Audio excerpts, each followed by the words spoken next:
botante sa Batasan Hills National High School, bumaba ang bilang kumpara noong nakaraang barangay elections. Nagulat ang ating kasamang si Haji Caaminio live. Tama ka riyan, Cathy, at sa katunayan, sa pagtatapos nga ng botohan dito sa Batasan Hills National High School para nga sa 2013 barangay elections, tila may napansin ang pamunuan ng eskwelahan dahil taliwas sa 20,000 na registered voters dito ay umabot lamang sa 12,000 ang bilang ng mga nakaboto ngayong araw na ito mula alas 7 ng umaga hanggang alas 3 ng hapon. At sa Cathy, naging maayos at mapayapa naman ang botohan sa pangkalahatan. Ayon kay Principal Dr. Diego Amid, mas aktibo noong midterm election sa mga botante at mas nag-mature na daw ang mga ito kung kaya't wala namang naitalang karahasan o tensyon ang ating pulisya sa pangunguna ng QCPD Station 6. At sa ngayon ay patuloy ang bilangan ng mga boto sa pangunguna pa din ng Board of Canvassers na inyo pong nakikita ngayon sa inyong mga television screens. Actually, Cathy, napapansin natin parang mas mabilis ngayon yung bilangan at manual yung elections natin ngayon, At bago itong nangyayaring bilangan ngayon, Cathy, nakausap natin kaninang hapon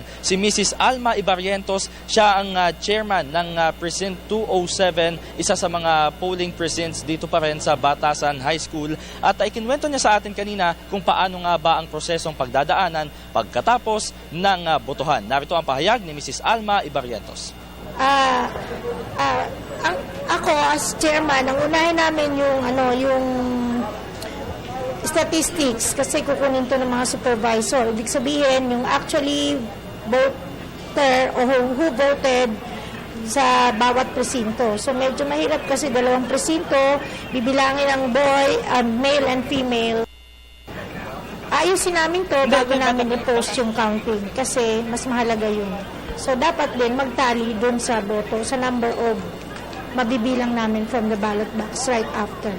Right after nito, i-open namin yan with the watcher, ipopost namin yung pangalan ng mga candidates, saka kami magbibilang with the audience of the watchers. So parang profiling kung muna tayo before the actual count. Yeah. Pero syempre, yung statistics namin should tally with the number of counted votes.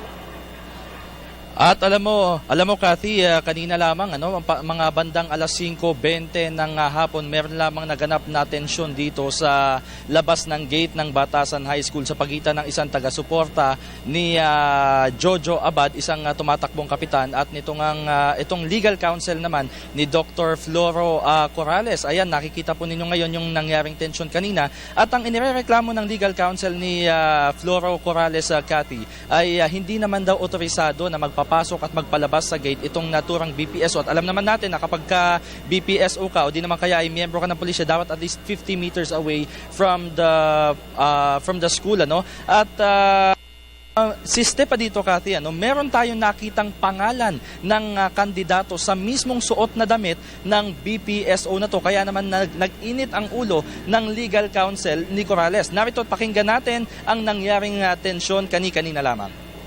Binablatter namin, tapos dalhin sa presinto. Kung may reklamo, ang complainant doon ang dalhin na lang.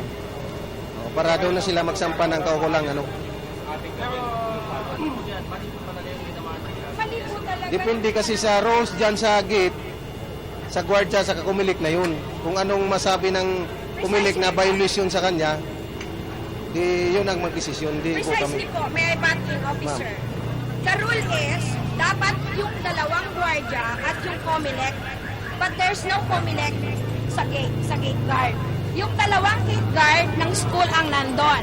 But, this man is the one manning the gate, locking the gate in front of us. So, hindi namin siya minamanipulate.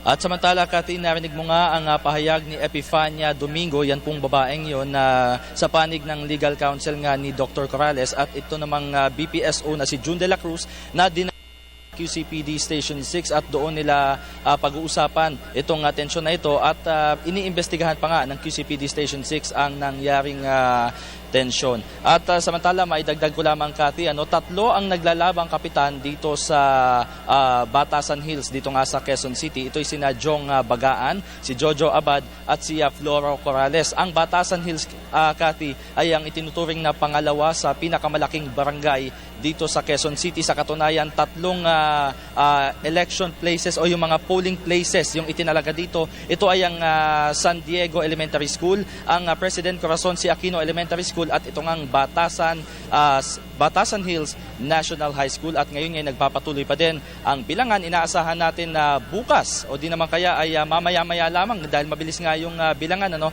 ay matatapos na ang botohan at hindi na magtatagal ay magpuproklama na ng nanalo dito sa Batasan Hills. Yan muna ang latest mula pa din dito sa Batasan Hills National High School. Dito pa din kasama pa rin ang buong Unit 4 para sa Telebisyon ng Bayan, Haji Ka Aminyo. Kati?